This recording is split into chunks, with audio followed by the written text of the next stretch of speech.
महाराष्ट्र के राज्यसभा चुनाव से पहले राजनीति में एक दिलचस्प मोड़ सामने आया है। सबसे बड़ा सवाल ये उठ रहा है कि प्रियंका चतुर्वेदी को इस बार दोबारा राज्यसभा चुनाव में क्यों नहीं उतारा गया।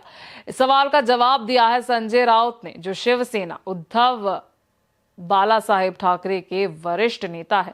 राउत ने साफ कहा है कि पार्टी के अंदर ये इच्छा जरूर थी कि प्रियंका चतुर्वेदी फिर से राज्यसभा में जाए, लेकिन पॉलिटिकल गणित उनके पक्ष में नहीं था। उनके शब्दों में, there was a wish in the party that Priyanka Chaturvedi should return to the Rajya Sabha but the required numbers were not there. उन्होंने ये भी कहा कि जब शरद पवार जैसे वरिष्ठ नेता मैदान में उतर गए तो स्थिति और मुश्किल हो गई। राउत ने कहा, with a senior leader like Pawar sahab in the fray we had to take this decision.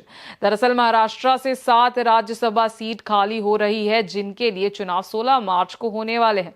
इस चुनाव में महाविकास आघाड़ी यानी MVA गठबंधन की तरफ से सिर्फ एक सीट जीतने की संभावना मानी जा रही है। बुधवार को इंडियन नेशनल कांग्रेस ने घोषणा की कि वो MVA की तरफ से उस एक सीट के लिए शरद पवार का समर्थन करेगी। इस फैसले के साथ ही कई दिनों से चल रही आतकालों पर विराम लग गया। दरअसल गठबंधन के तीनों दलों Indian National Congress, Nationalist Congress Party Sharad Pawar faction और शिवसेना उद्धव बाला साहेब ठाकरे सभी इस सीट पर दावा कर रहे थे।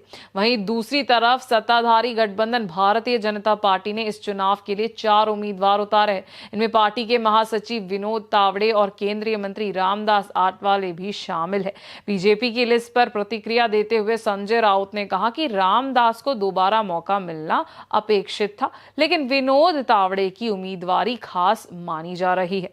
राउत के अनुसार 2019 के महाराष्ट्र विधानसभा चुनाव में टिकट नहीं मिलने के बाद भी तावड़े ने पिछले 6 से 7 सालों में पार्टी संगठन को मजबूत करने के लिए लगातार काम किया और संभव है कि राज्यसभा का टिकट उनके उसी काम का इनाम हो। अब अगर विधानसभा के नंबर्स की बात करें तो 288 सदस्यों वाली महाराष्ट्र विधानसभा में बीजेपी के नेतृत्व वाली महायुति अलायंस के पास 230 से ज्यादा विधायक है। इस गठबंधन में बीजेपी के साथ NCP और शिवसेना भी शामिल है। ऐसे में ये गठबंधन आसानी से 7 में से 6 सीट जीत सकता है, जबकि विपक्षी MVA गठबंधन के पास सिर्फ 1 सीट जीतने का ही पक्का गणित बनता है। महाराष्ट्र से जिन नेताओं का 6 साल का राज्यसभा कार्यकाल अप्रैल में खत्म हो रहा है, उनमें शरद पवार, रामदास आठवले, फौजिया खान, रजनी पाटिल, प्रियंका चतुर्वेदी, धनंजय पाटिल और भागवत कराड़ शामिल है। राज्यसभा चुनाव के लिए नॉमिनेशन फाइल करने की आखिरी तारीख 5 मार्च है। वोटिंग 16 मार्च को सुबह 9 बजे से शाम 4 बजे तक होगी और उसी दिन शाम 5 बजे से काउंटिंग शुरू हो जाएगी।